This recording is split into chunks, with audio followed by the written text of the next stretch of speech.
Pleased to bring in right now Senator Mark Wayne Mullin, a member of the Armed Services Committee.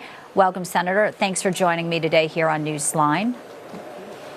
Thanks for having me on. I think everybody knows this is somewhat of a stunt. The election is not a re-election campaign in shambles. So here he is. We also had Christopher Wray yesterday on Capitol Hill talking about appropriations and money. But there's a lot of folks who say the FBI really has been a tool for the Democrats, and the concern that they have about weaponized government, even so far as some calling for defunding and not allowing the FBI to get more funding until this situation can be rectified. Where do you stand on that when Wray goes for appropriations and says, we want more money?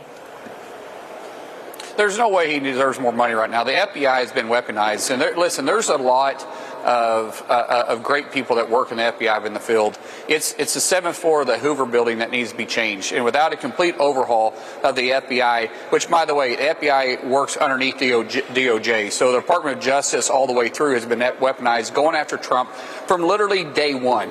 Even after he got out of office, they haven't stopped going after him.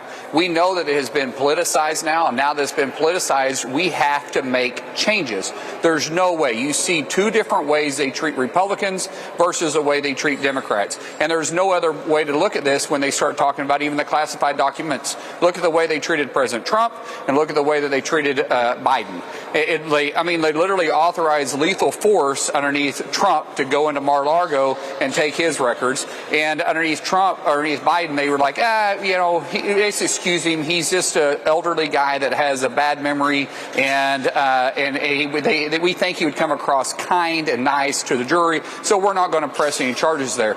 The FBI has to be changed. And in fact, this whole administration has been the most, I'm just going to tell you, has been part of the most corrupt political administration we've ever had by using the DOJ and the FBI to go after their political foes, including President Trump, and we continue to see that happening as we speak. You know, as you just mentioned, her tapes, which Congress wants to see, which Merrick Garland tried to claim as privilege, came up yesterday as he was on the Hill. Let's play a little bit of the exchange here and what he said in regards to this very important topic. Is it your testimony that a White House official would voluntarily cooperate in a criminal investigation only if the Justice Department promises not to release the audio recordings? It doesn't make any sense.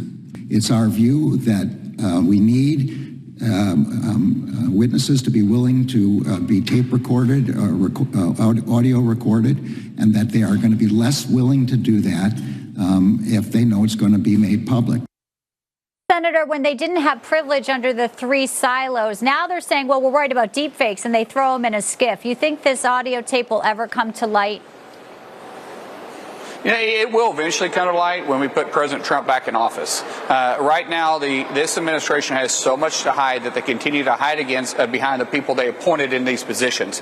At the same time, you have Garland, who is trying to, recluse himself from having direct contact so he could be partisan in the decision making. But at the same time, he's right in the middle of this, and he's actually carrying the water for the Biden administration. If they're going to be transparent and release all the information on Trump, then they have to do the same thing with the Biden administration too, and they are not. You're seeing one that's good for them and one that's good against them. And when you see that, you see the Republican Party at the backside of it that's saying, hey, it's good for us to attack you, and we're okay with defending ourselves because, hey, trust us, we're the Democrat Party. Yeah, well, we will look forward to the progression of those audio tapes, especially in light of that Wall Street Journal reports pretty damaging information about Biden, even from Democrats. It is. Yeah.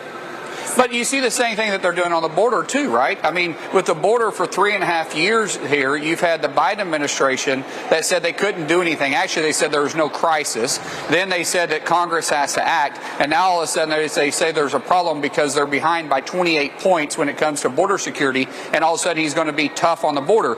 It has nothing to do with what's doing best for this country. And any decision that they make, regardless if it goes with the DOJ or it goes with securing our border, it has nothing to do with America. It has to do with keeping the Biden administration in power. Senator Mark Wayne Mullin, always great to have you in, sir. Thank you for your thoughtful comments today. Appreciate it.